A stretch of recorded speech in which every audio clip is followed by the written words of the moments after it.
Kinesiology 5301, current trends and issues in sports and exercise settings. College sports.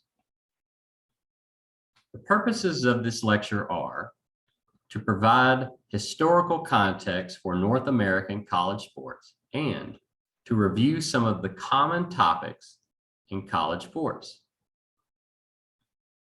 A brief history of the NCAA. The National Collegiate Athletic Association, or NCAA, is a nonprofit organization that creates and administrates the athletics rules, regulations, and competitions of its member colleges and universities. In 1905, President Theodore Roosevelt called a meeting between himself and several university presidents in response to several deaths during college football play. As a result of that meeting, there was a larger meeting of university presidents later in the year that resulted in the organization now known as the NCAA. Literally, the NCAA was initially formed to save college football. The current three-division format was created in the 1970s. Title IX. Quote, "No person in the United States shall, on the basis of sex, be excluded from participation in, be denied the benefits of, or be subjected to discrimination under any education program or activity receiving federal financial assistance." Close quote. Early on, the NCAA fought against strict interpretation of Title IX to college athletics. Eventually, though, the NCAA made changes that were meant to induce more female participation at its member institutions, in large part to eliminate the Association for Intercollegiate Athletics for Women, or AIAW, as a competitor. Title IX will be covered in more detail elsewhere in this course. Gender equity. Despite Title IX, there are notable differences in television coverage in men's and women's college sports.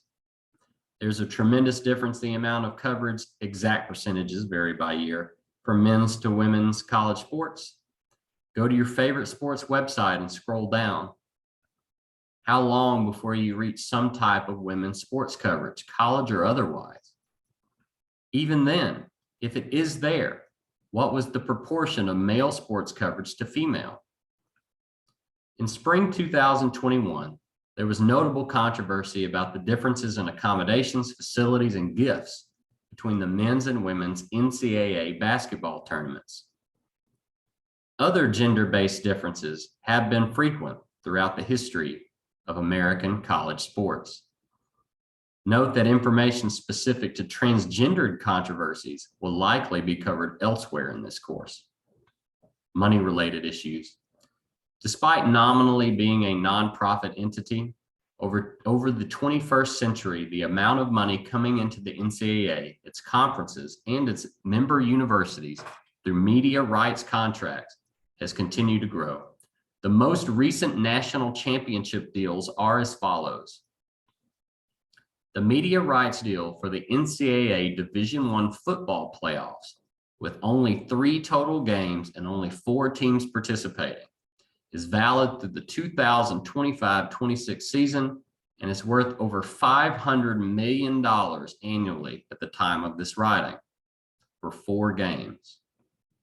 In 2021, discussions began related to expanding that field to 12 teams, possibly bringing the rights deal to as high as $2 billion annually. The men's NCAA Division I basketball tournament media rights deal runs through the 2032 season, at which point it will be worth over $1 billion a year. Finally, at the time of this writing, it is difficult to gauge the exact value of the women's NCAA Division I basketball tournament because its media rights were bundled together with the media rights deals of 23 other sports such as fencing, bowling, track, and lacrosse. The total deal for all 24 of those championships, including the women's basketball championship, was only worth a total of $500 million, and that $500 million is not annually, That is the amount spread between 2011 and 2024. The organization of the NCAA and its conferences. Every few years, there's a shift in the memberships of major athletics conferences. In addition to the national championship media rights deals, individual conferences, and in some cases, individual schools like Notre Dame and the University of Texas, have their own media rights deals, bringing money to member schools. As the 21st century has progressed, there's been more speculation about these major schools splitting away from the rest of the NCAA in order to keep more of the championship's media money amongst themselves. In 2014, the Power Five conferences were given autonomy to create some of their own rules, which have continued to evolve in many ways since that time. With this comes a greater discussion of amateurism.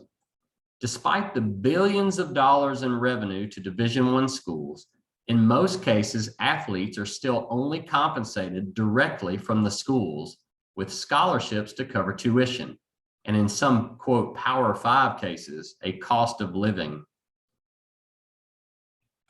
Some argue for salaries for Division I athletes, but there are related controversies and complications. For example, would salaries further unlevel the playing field between those colleges and universities that are haves, which could afford higher salaries, and have-nots, which likely could not? With far more money being generated by the men's sports, especially football, basketball, and baseball, would men's athletes get proportionally paid more?